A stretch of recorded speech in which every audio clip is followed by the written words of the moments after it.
আজানের সময় মহিলারা যে মাথায় কাপড় দেয় এটা কতটুকু সঠিক? আজানের সময় মহিলাদের জন্য মাথায় কাপড় দেওয়া এটা কোনো জরুরি কিছু না। আমাদের সমাজে মহিলারা আজান হলে বাসা বাড়িতে থাকলে মাথায় কাপড় দেয়, ঘুমটা দেয়, মনে করে এটা আজানের হক। আজান দিলে জবাব দিতে হয়, জবাব দেওয়ার খবর নাই, মাথায় কাপড় দেয়। আরে বোন, জবাব দেন আপনি। জবাব কিভাবে? মুয়াজ্জিন আল্লাহু আকবার বলেছে, আপনি আল্লাহু আকবার বলেন। মুয়াজ্জিন আশহাদুল্লাহ ইল্লাল্লাহ বলছে, আপনি আশহাদুল্লাহ বলেন।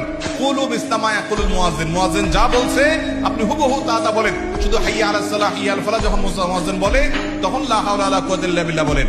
এভাবে মুয়াজ্জিন আজানের যদি জবাব দেন, মুয়াজ্জিন যে পরিমাণ সওয়াব পায় আপনি ওই পরিমাণ সওয়াব পাবেন। আর মুয়াজ্জিন কি পরিমাণ সওয়াব পায় জানেন? হাদিসে আসছে মুয়াজ্জিনের আজান শুনে যত মানুষ নামাজ পড়ে তাদের সবার সমপরিমাণ সওয়াব মুয়াজ্জিন সাহেব পায়, আর আপনি জবাব দিয়ে ওই পরিমাণ সওয়াব পাইতে পারেন। তাহলে আমাদের মা বোনরা আজান শুনলে মাথায় ঘোমটা দেওয়া না, আজান শুনলে কি করতে হবে? আজানের জবাব দিতে হবে। হ্যাঁ, আপনি যদি বাহিরে বেপর্দা থাকেন তাহলে আজান শুনলেও ঘোমটা দিবেন, আজান না শুনলেও ঘোমটা দিবেন। আর বাসা বাড়িতে গৃহস্থলী কাজে আছেন, এখানে আপনার শ্বশুর আছে, আপনার স্বামী আছে, অন্য কেউ গায়ে মাহারাম নাই, আপনার ঘোমটা দেওয়ার দরকার নেই। আজান শুনে এটা কোনো আবশ্যক বিষয় নয়।